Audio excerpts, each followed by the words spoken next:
Shalom, shalom la famille, shalom à nous tous, bienvenue une fois de plus à cette page.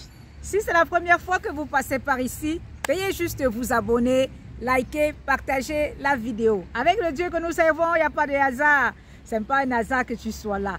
Bien-aimés dans le Seigneur, j'aimerais qu'aujourd'hui nous puissions parler un peu de la prise de conscience. Prise de conscience. Dans notre marche sur cette terre, parfois, il nous arrive de se lever, de marcher comme on veut, comme on a vu des aînés.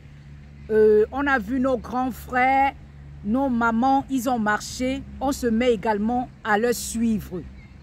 Et il y a des choses, à certain âge, lorsqu'on arrive déjà, il y a des questions que nous devions nous poser. Et lorsqu'on se pose des questions, il faut ressortir de là avec la prise de conscience. C'est-à-dire, tu faisais comme tu voulais, tu ne savais même pas où tu allais. Et puis à un moment, tu te dis, ben, pourquoi je suis en train de faire ceci? Et là, tu ressors avec une prise, avec la prise de conscience, avec une mentalité de vainqueur. Tu changes totalement de la pensée, de ta façon de faire dans laquelle tu étais, et tu redeviens une autre nouvelle personne avec une nouvelle marche. Ce que j'aimerais nous dire d'abord pour commencer, c'est que, bien-aimés, nous devons avoir comprendre et accepter et croire en cela, que le monde dans lequel nous vivons, c'est quelqu'un qui l'a créé. Ce que nous voyons les arbres, la verdure, nous voyons des êtres humains, nous voyons le ciel. On doit être conscient qu'il y a un créateur. C'est lui qui a créé cela. Exemple, comme un architecte, lorsqu'il veut construire une maison, il s'assoit, il prend le plan, il fait le plan de cette maison, il la monte, il se dit, bon, ça va servir à quoi? Et si je mets telle chose, cela servira à faire quoi? C'est exactement la même chose que lorsque quelqu'un veut créer quelque chose, il s'assoit, il l'arrange, il fait et il crée cette chose. C'est ça avec Dieu. Il y a un Dieu qui est le créateur de tout ce que nous voyons, de toutes choses. Nous voyons de l'eau. C'est lui qui a créé des mers. C'est lui qui a mis tout à l'existence, à exister, que nous voyons des animaux. C'est cette personne-là. Bien-aimé, étant donné que tu vois toutes ces choses existent, toi-même tu existes, et que tu prends déjà conscience qu'il y a quelqu'un qui l'a fait, qui est un créateur. Parce que nous sommes créatures, lui, il est le créateur. Plusieurs personnes arrivent à ce niveau, à savoir que, il y a un Dieu. Et c'est pour ça que dans le monde, il y a tellement de dieux. Il y a plusieurs dieux. Par exemple, les Indiens, ils ont des millions de dieux. La Chine, ils ont des millions de dieux. Ils ont tellement de dieux. Mais nous comprenons qu'il y a plusieurs dieux, mais il y a seulement un seul qui a créé toutes ces choses. Il y a un seul qui est le créateur de toutes choses. Comme lorsqu'on voit une maison qui a été construite, arrangée, tout est mis là. C'est un seul architecte qui l'a fait. Il s'est placé, il a arrangé, il a mis le plan de cette maison et il a donc mis ce qu'il a conçu à la réalisation. Bien-aimé, plusieurs arrivent à ce niveau de comprendre que il y a un Dieu créateur, mais ils n'entrent pas dans la profondeur de comprendre qui est ce Dieu-là. Lorsque tu prends conscience qu'il y a un Dieu créateur, c'est déjà bon. Mais il faut connaître qui est ce Dieu, qui est son identité et comment est-ce que ce Dieu-là fonctionne.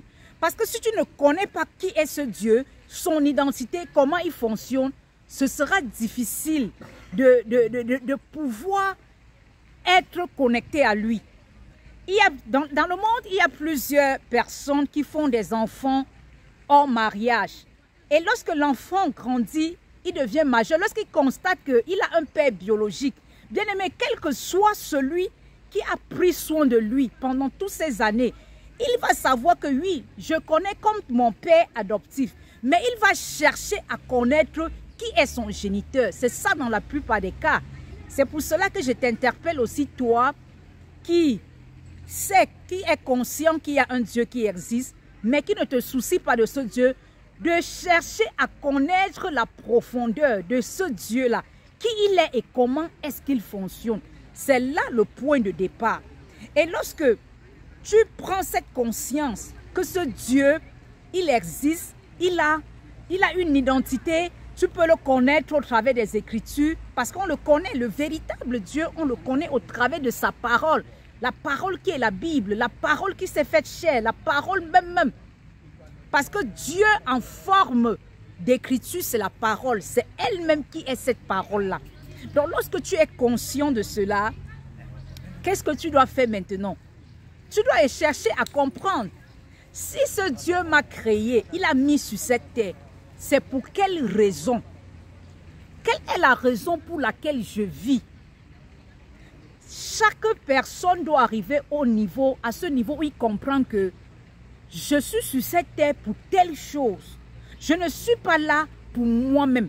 Et lorsque tu comprends cela, bien-aimé, tu vis dans la paix. Donc, tu dois connaître dans quel contexte le Dieu t'a créé. Parce que lorsque tu prends conscience qu'il y a un être suprême, ça veut dire que tu sais déjà que tu dépends de lui. Parce que lorsque tu crées ta chose, tu déposes. C'est pourquoi tu prends, tu arranges comme tu veux, non? Le potier et l'argile. Lorsque le potier donne la forme à l'argile, c'est parce qu'il veut utiliser cette argile à des fins que lui seul il connaît. Il veut donner la forme et utiliser cette argile. De la même façon, le Dieu Tout-Puissant, lorsqu'il nous crée, c'est parce qu'il a un but, il a quelque chose qu'il veut que l'homme puisse faire.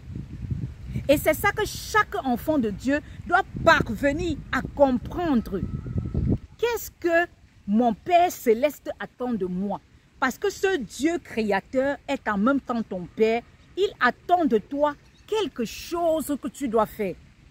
Mais malheureusement, plusieurs d'entre nous, nous vivons seulement comme ça, sans prise de conscience, sans être conscient de l'être suprême, de notre maître, de celui qui est avec nous, qui nous a posé là. Parce que c'est comme des jeux, il y a des jeux souvent que je ne connais pas trop le nom, que des gens font, des gens créent des jeux où il y a des joueurs. Ces joueurs-là, ils sont là en train de jouer et c'est toi qui manipules les pions. Tu pousses comme tu veux, tu fais comme tu veux, tu manipules là. C'est un peu ça. Toi, quand tu crées, quel est ton objectif? Qu'il puisse jouer, qu'il puisse tourner, qu'il puisse courir. De la même façon que le Dieu céleste nous dépose sur cette terre. Lorsqu'il envoie l'homme sur la terre, il a un but, il a des objectifs, il y a des choses qu'il doit faire. Et tu ne dois pas seulement vivre ta vie parce qu'il faut vivre. Pensez que la vie, Dieu nous envoie là pour se marier, avoir des enfants, chercher de l'argent, être riche. C'est ce que certains gens croient. Ils croient qu'ils sont là sur la terre pour juste vivre comme ça. Demander à Dieu, je veux les enfants, je veux le mariage, je veux la santé. Et puis ils ont tout ça, le temps arrive, ils partent. Non, ce n'est pas ça. Ça, c'est juste les choses qui accompagnent l'être humain sur la terre. Mais il y a un but pour lequel chaque personne est sur cette terre. Pourquoi suis-je sur cette terre, bien-aimé? Nous sommes le résultat de ce que Dieu lui-même a fait. Nous sommes l'ouvrage de ses mains. Nous sommes l'Achille entre ses mains. Lui, il est le potier, il nous a façonnés et nous sommes là juste pour attendre qu'il nous conduise comme il veut. Mais nous, c'est à nous d'obéir. Mais comment est-ce que tu vas obéir quand tu ne le connais même pas? Quand tu n'as même pas son identité? Quand tu ne sais même pas qui il est dans les Écritures et comment il veut que tu fonctionnes avec lui, bien-aimé? C'est très important. Donc, bien-aimé, tu dois te poser la question, pourquoi Dieu m'a créé? Suis-je dans le plan de Dieu? Toute personne sur cette terre, Dieu a un plan pour toi. Et ce plan-là, c'est pour que tu puisses jouir sur cette terre-ci. Mais en marchant dans les voies où il te conduit, est-ce que tu es dans le plan de Dieu? Es-tu réellement dans le plan de Dieu? Fais-tu la volonté de Dieu? Marches-tu comme le Seigneur demande? Bien-aimés, prenons un temps de silence, posons-nous des questions. Est-ce que je suis en train de faire vraiment la volonté de Dieu? Est-ce que je suis dans la volonté de Dieu? Et lorsqu'on n'est pas dans la volonté de Dieu, lorsqu'on n'est pas dans le plan de Dieu, bien aimé, on est juste dans l'embrouille. On est en train de perdre le temps. Exemple, quelqu'un t'a mis quelque part pour faire un travail. Il te prend, je vais te payer tel montant. Travaille dans mon champ, cultive ce champ. Mais tu sors du champ où tu t'as placé, tu vas travailler dans le champ du voisin. Quand tu vas finir le champ du voisin, tu vas venir recommencer à zéro. Commencer au début, le champ de celui de l'endroit où on t'a mis qu'on devrait te payer, afin que tu puisses avoir un salaire. Donc, afin que tu puisses, que ton temps même que tu as perdu là puisse être compté. Le temps que tu as perdu là ne compte pas. Mais c'est le temps où tu vas commencer dans le champ où cette personne t'a déposé qui doit commencer à compter. Donc, bien aimé, ne perdons pas le temps. Quelle est la volonté de Dieu dans ma vie? Qu'est-ce que le Seigneur attend de moi? Le Seigneur m'a créé. Qu'est-ce qu'il voulait que je fasse? Que je sois? Qu'est-ce que je dois être sur cette terre? C'est des questions que nous devions nous poser. Et je nous laisse avec ce témoignage. Nous avons une grande sœur, j'ai une grande sœur dans le Seigneur. Elle était enfant de Dieu, ça faisait déjà presque 7 ans qu'elle est devenue enfant de Dieu. Elle passait le temps à aller à gauche, à droite, dans les prières, dans les moments de rencontre, dans des assemblées. On dit qu'il y a telle chose, elle essaye de prier, de chercher. Elle cherchait le matériel, elle cherchait le mariage, elle cherchait le finance, le bon travail. Elle était un enfant de Dieu, obéissant, vivant dans la sanctification, comme tout le monde le dit. Mais elle s'est rendue compte, je n'ai pas cette profondeur, je n'ai pas cette relation, cette intimité avec Dieu. Je ne sais même pas pourquoi le Seigneur m'a appelé, pourquoi il m'a mis sur la terre. Le Seigneur Dieu, je comprends, il fonctionne avec les autres, mais avec moi, pourquoi c'est différent? Et à un moment, elle se décourageait parce qu'elle allait partout, on lui donnait des prophéties, tu seras ceci, le Seigneur t'aime beaucoup, il te dit ceci. Mais elle sentait en elle-même, elle voulait aller plus loin, elle voulait plus que ça. Bien aimé, à un moment, elle s'est dit non, il faut vraiment que j'essaye de comprendre qui est ce Dieu. Elle est entrée dans les Écritures, entrer en profondeur dans les enseignements, parce que dans cette vie, elle n'essayait même pas à rechercher les enseignements, à étudier la parole. Elle a commencé à demander à Dieu, elle a dit, les choses, le matériel du monde, les choses de ce monde, moi, je ne veux plus ça. Le Père là, le Dieu là, il me donne ça quand il veut. Ce que je veux maintenant, c'est que grandir dans ma relation avec lui, connaître quel plan il a pour moi, connaître où il veut que je sois. C'est ainsi qu'elle a pris la prière. Toute prière qu'on donnait, on dit donnez vos sujets de prière. Les gens parlent, je veux telle chose, je veux le mariage, je veux voyager. Elle dit Seigneur, je veux te connaître, je veux la profondeur, l'intimité avec toi. Je veux savoir ce dont tu attends de moi. Je suis disponible. Utilise-moi. Je veux savoir ce que tu veux de moi. Et bien aimé, après avoir fait cette prière, peu de temps après, elle priait, elle a suivi le Seigneur lui-même lui parler, lui dit, ma fille, tu m'as tant cherché, tu allais en beaucoup d'endroits, tu as voulu me connaître, tu es entré même dans des mauvais endroits, mais je t'ai protégée parce que tu es ma fille. Dès le jour où tu as pris cette décision, que je ne sers plus le Seigneur pour le matériel de ce monde, mais je veux que servir le Seigneur pour que lui, ce qu'il a prévu pour moi, que je puisse marcher dans sa volonté, que je puisse faire ce qu'il veut. C'est de ça que je veux maintenant. Je ne veux plus courir. J'ai tant couru. Je suis tant allé à gauche, à droite. Mais je veux que lui seul se révèle et me donne la conduite à suivre, ce qu'il attend de moi dans ce monde. Qu'est-ce qu'il veut que je fasse?